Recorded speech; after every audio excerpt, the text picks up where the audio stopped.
सफेद पत्थर और रेत के अवैध खनन के लिए बदनाम ग्वालियर चंबल इलाका अब मौत की खदानों के नाम पर भी बदनाम होने लगा। वह इसलिए क्योंकि ग्वालियर जिले की 168 पत्थर खदानों में से 50 से अधिक बंद खदानें अब मौत के गड्ढों में तब्दील हो चुकी है। शहर के आसपास मौजूद 200 से 250 फीट तक गहरे इन गड्ढों में हर साल 8 से 10 लोग अपनी जान गंवा रहे। एक दिन पहले एक मासूम भी खेलते खेलते मौत की इस खदान में शिकार हो गया।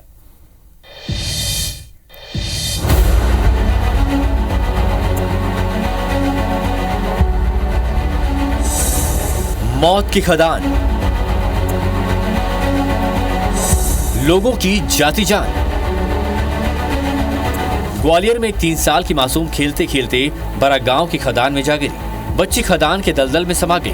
बचाने के लिए मां ने छलांग लगा दी। दलदल में मां को धंसता देख लोगों ने एक दूसरे का हाथ पकड़कर उसे तो बचा लिया, लेकिन मासूम की जान जा चुकी थी। बच्ची यहाँ से बाई की खदान में गिर पड़ी है इसमें, तो वो बच्ची मम्मी दोनों गिर गई हैं, तो बच्ची की डेथ हो गई इसमें, और ये बाई बड़ी मुश्किल से निकल पाई हैं।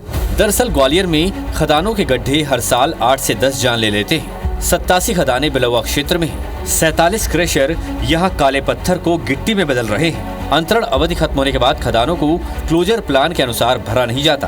क्रेशर माफिया की खदान छोड़ने के बाद जब लीगल नोटिस आते हैं तो खामियाजा वास्तविक लीज धारक को भुगतना पड़ता है। ये हाल वैध खदानों के साथ साथ अवैध खदानों का भी है। ग्वालियर में हर साल लगभग 2000 करोड़ रुपए का कारोबार कर रहे पत्थर माफिया के लिए प्रशासन और राजनेता फायदा लेने के टूल बनकर रह गए हैं। साल 2009 में अचानक बढ़ी माफिया की मनमानी को रोकने में खनिज विभाग की पॉलिसी भी अक्षम साबित हुई, क्योंकि नियमों के मुताबिक पत्थर निकालने के बाद वहां उस लेवल तक भराव करना होता है, जो कि हो नहीं रहा और यहाँ लगातार हादसों में जान जा रही है। खदानों को बंद हुए तो लगभग 4-5 साल हो गए।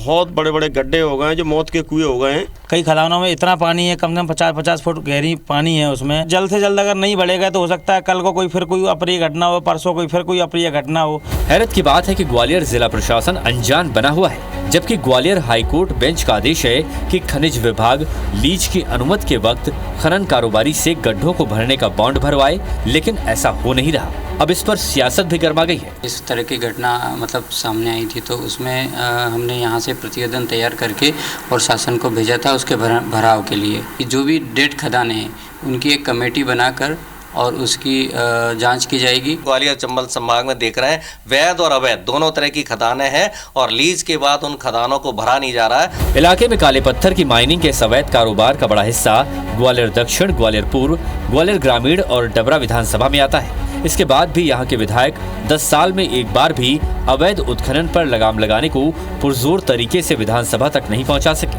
हालांकि ग्वालियर की पूर्व विधानसभा में मौजूद खदानें प्रशासन की सख्ती से बंद तो हो गयी, लेकिन कहा जाता है कि रात में चोरी छिपे यहाँ से काला पत्थर निकाला जा रहा है। नासिर गौरी, IBC 24, ग्वालियर।